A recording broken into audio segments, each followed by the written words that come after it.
Hey y'all, and welcome to Politibrawl. My name is Brian, and Jim Jordan gives Jasmine Crockett the dressing down of a lifetime. This rebuke is one for the history books.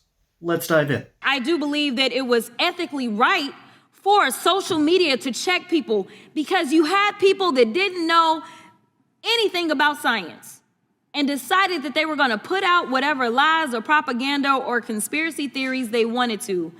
And people died. At some point in time, we have to evaluate what is factual. And I know that facts hurt y'all, and I just wish we could get on the same page, but we do know during the presidential election that the president would not go and participate in anything if fact-checking was going to be a part of it, because he didn't want to be fact-checked. We know that the vice president got upset in his vice presidential debate when he was fact-checked. It used to be a time in this country that we as members of Congress or elected officials thought that it was okay to just tell the truth. Instead, we're pushing conspiracy theories, and some of them are killing people. It's the same thing that we have coming out of Doge. It's the reason that people are dying. It's the reason that farmers are losing their farms, because we continue to peddle conspiracy theories. It is time for us to say, Mr. President, guess what? Russia invaded Ukraine. Can we at least agree on that one? Facts matter.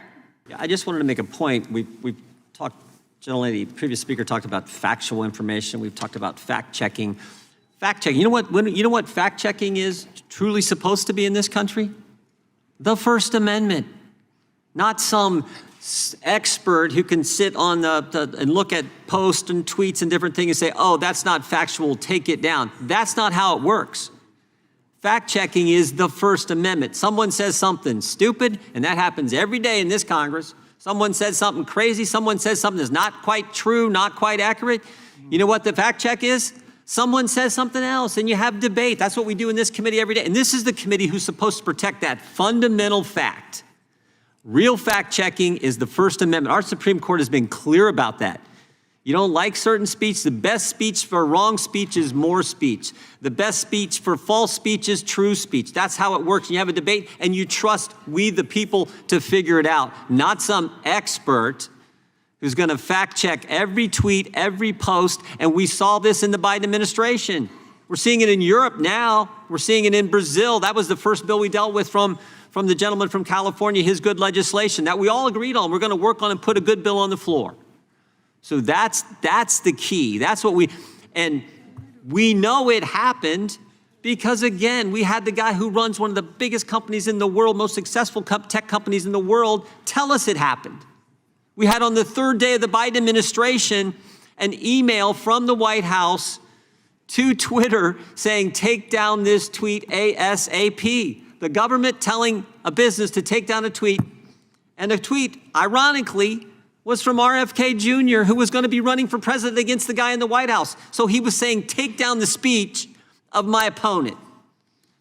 That's not how it's supposed to work in this country. That's what we're concerned about. That's why it's in our oversight plan. And if you want additional things to look at, again, put them in your viewpoints. We're happy to accept them. We'll take everything Mr. Raskin has said today, everything the gentlelady from Texas has said today. We'll take everything the Democrats said. You want to put all that in your plan? Put it in your plan. That's fine. That's how it works. But no, that's not good enough. That's not good enough. I can almost guarantee y'all that someone in the caucus meeting that morning pulled Jasmine Crockett aside in the Democrat caucus and ended up saying something along the lines of, okay, we need you to say this about farmers because they're not as happy as the Republicans would like to think right now. You need to keep attacking Doge. You need to, of course, say something about President Trump. And then you need to tackle the idea that we need to, censor American speech. And somehow, some way, someone thought that was a good idea. This is the fundamental problem with Democrat politics. They have this weird feedback loop where only the weird outrage of rich white liberals who don't have anything better to do with their day and are so insulated from society that they're insulated from the consequences of their ridiculous actions. Under the last administration, under the Biden administration, there was a blatant attempt to go further and to take down the ideals of free speech. During the 2020 election, There was an attempt by the CIA, FBI, and NSA to make sure that the Hunter Biden laptop story gets completely and totally crushed by Silicon Valley operatives here in the United States. I expect this kind of nonsense from state-run propaganda out in North Korea. I expect it from the Chinese Communist Party. I expect it in Russia. I don't expect it here in the free world and in the West. But we've seen a creep of what happens when you allow these deep state influences to start censoring speech. What happened in Brazil was essentially a leftist coup. And what's happened since then has been an attempt to have state-run media there. It's not working too well. Meanwhile, just look down south to Argentina and start asking yourselves, do libertarian style and what we would call Republican or libertarian style politics work for Argentina? Guess what? They're already having massive results down there.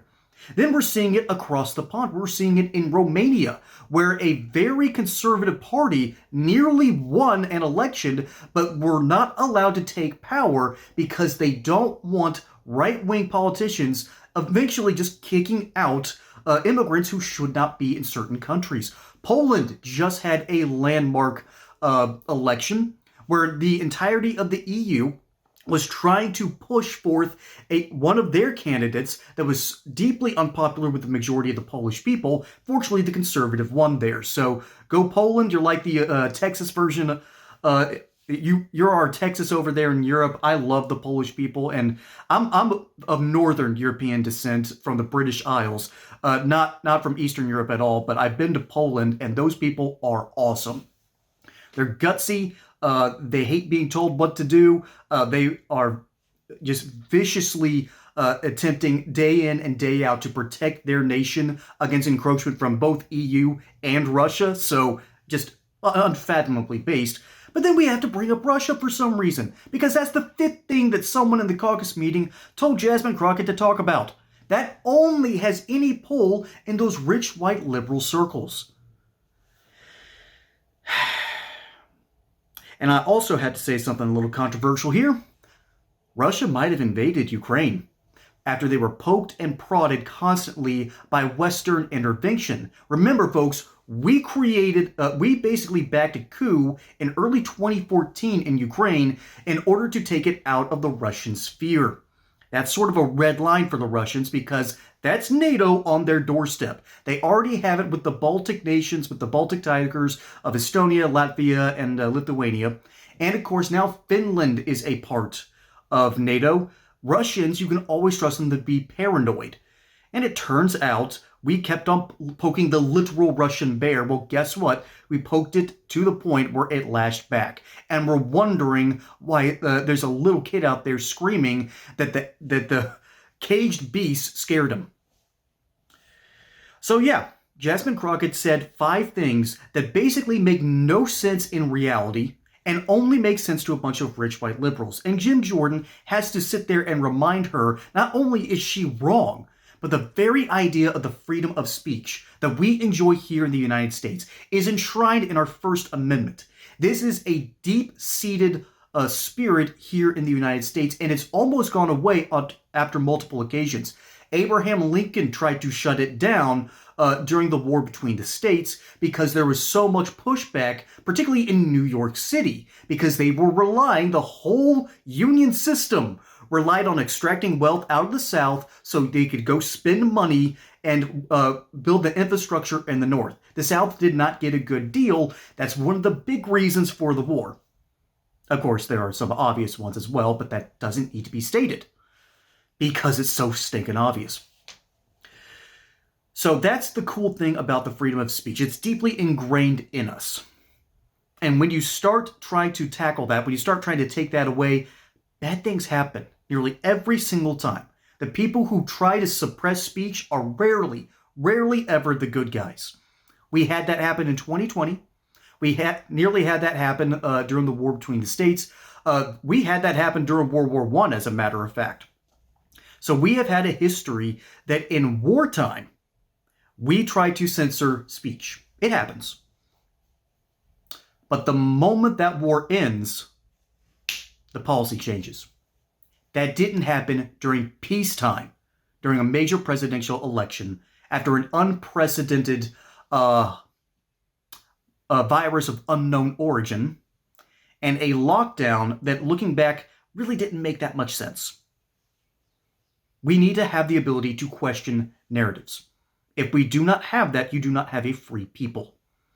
And Jasmine Crockett, I don't think, believes in that ideal of freedom. The Democrat Party, and this isn't just old rich white liberals here, the Democrat Party, since Woodrow Wilson, has believed in the power of experts rather than the power of Congress.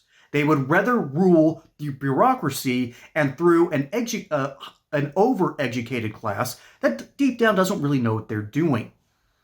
A rule by bureaucracy is essentially an oligarchy, and it's the very thing that they just had a tour about. Most of the problem with liberal and Democrat politics are, simply put, projection. They're projecting their problems onto the Republicans, and they'll never understand why they lost. And I think America can gain from that. Folks, my name is Brian. Hope you enjoyed that segment here on Politibrawl. Don't forget to like and subscribe. Catch you on the next one. Until then, y'all have a good one.